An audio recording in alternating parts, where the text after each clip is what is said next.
Olá, seja muito bem-vinda, seja muito bem-vindo a mais um Descomplicando com a Prof. E hoje nós vamos falar sobre prescrição de exercício para indivíduos hipertensos. Então, o que o Colégio Americano de Medicina do Esporte, ele coloca? 3 a 5 vezes por semana de atividade aeróbia.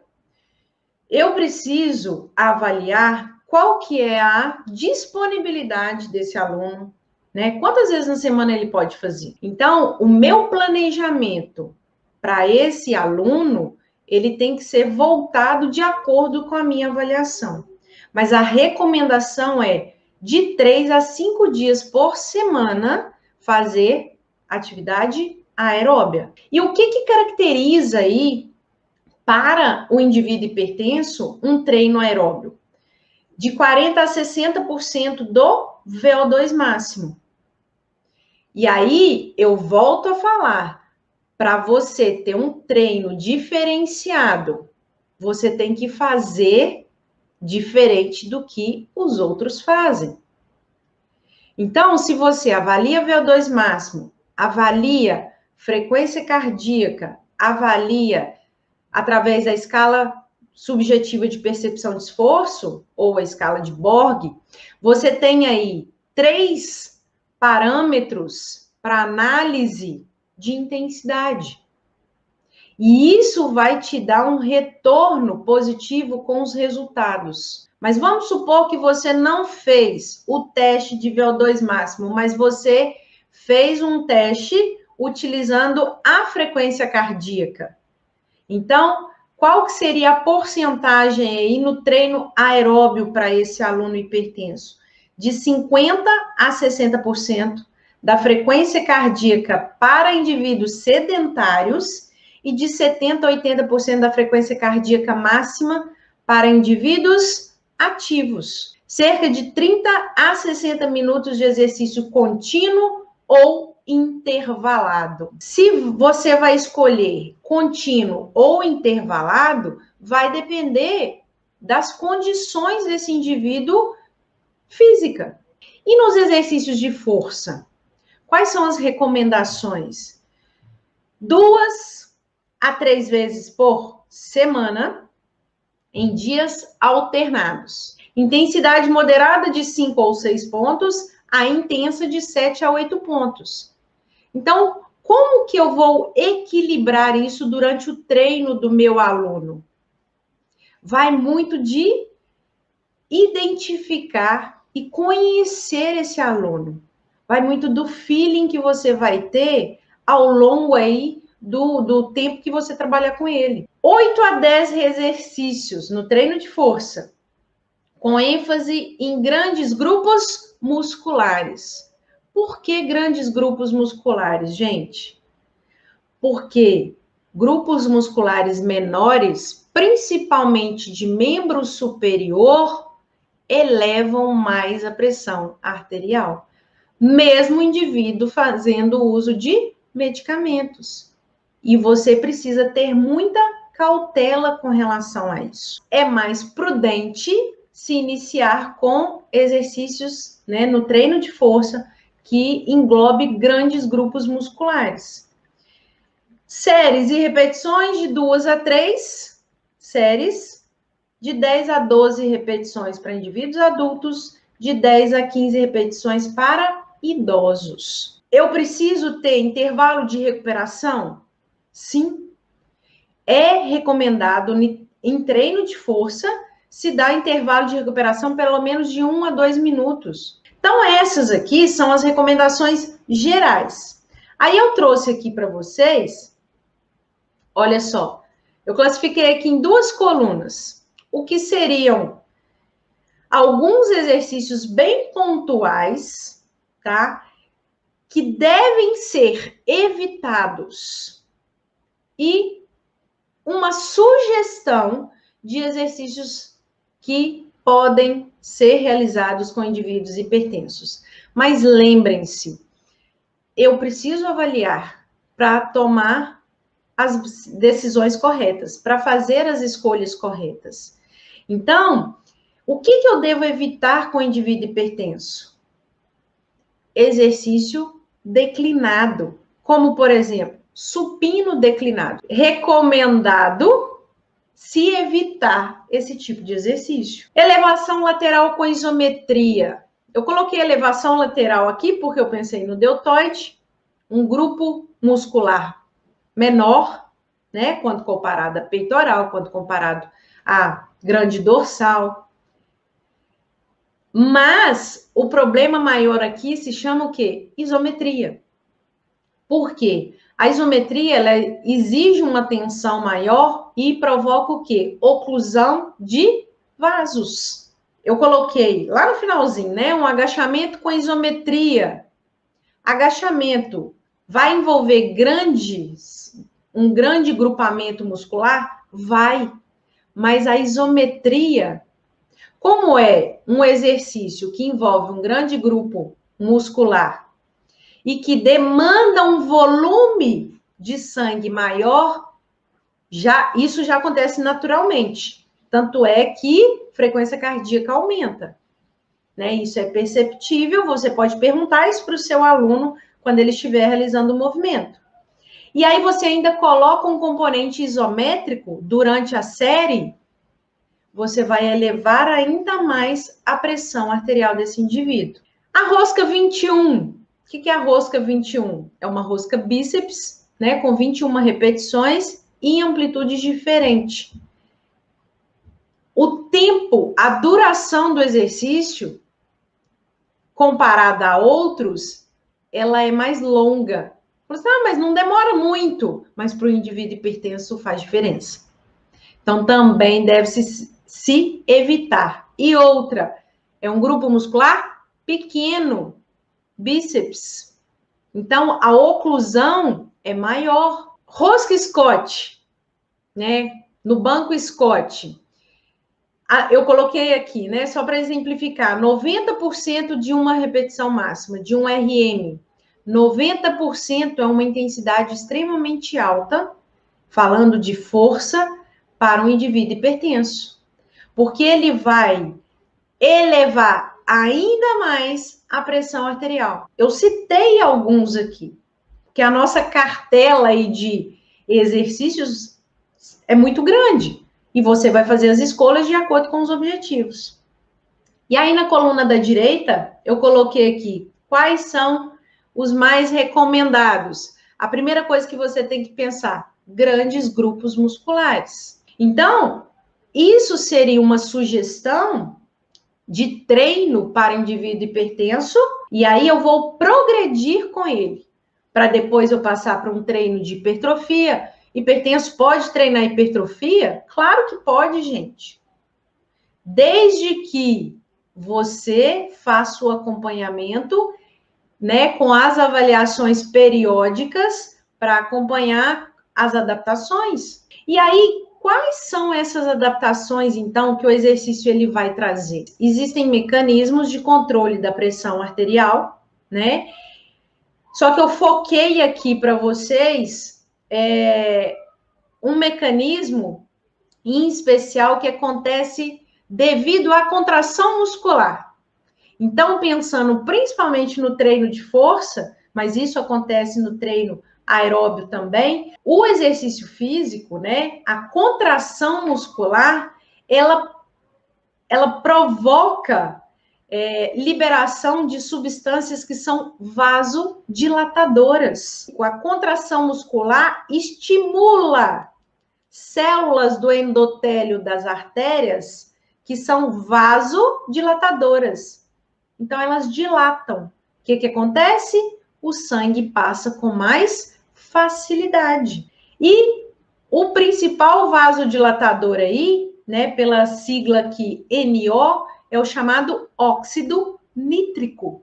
Ele é um potente vasodilatador e ele é ativado, acionado devido às contrações musculares. Olha que sensacional. Então, a prática regular de exercício, né, físico, aí tem que ser prática regular, ela tem o quê? Uma capacidade anti-aterogênica e vasodilatadora. O que é anti-aterogênica? Evita o quê? Aí vem as gorduras, né? O colesterol aí, os triacilgliceróis que circulam aqui, ó, na corrente sanguínea. Então, o LDL, que é o chamado colesterol ruim, né, que é uma lipoproteína de baixa densidade, ele tem uma afinidade imensa, ele é apaixonado com o epitélio das artérias.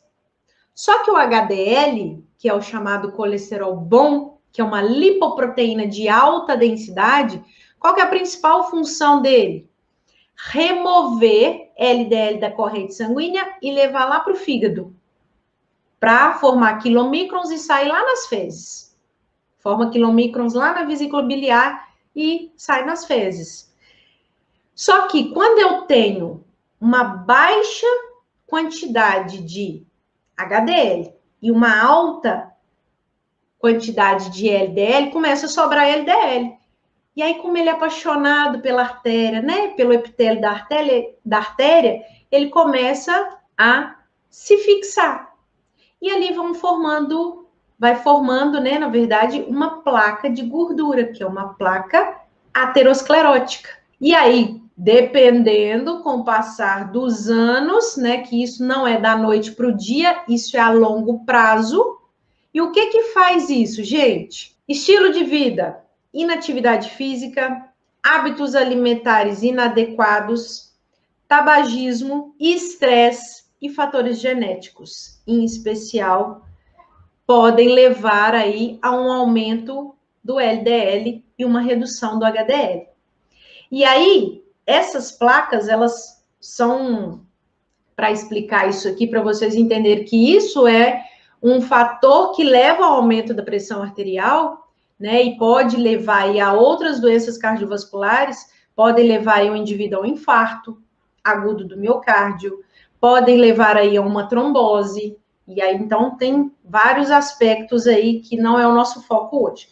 Mas enfim, essa membrana, né, tem uma membrana que recobre essa placa de gordura que vai se acumulando ali por anos.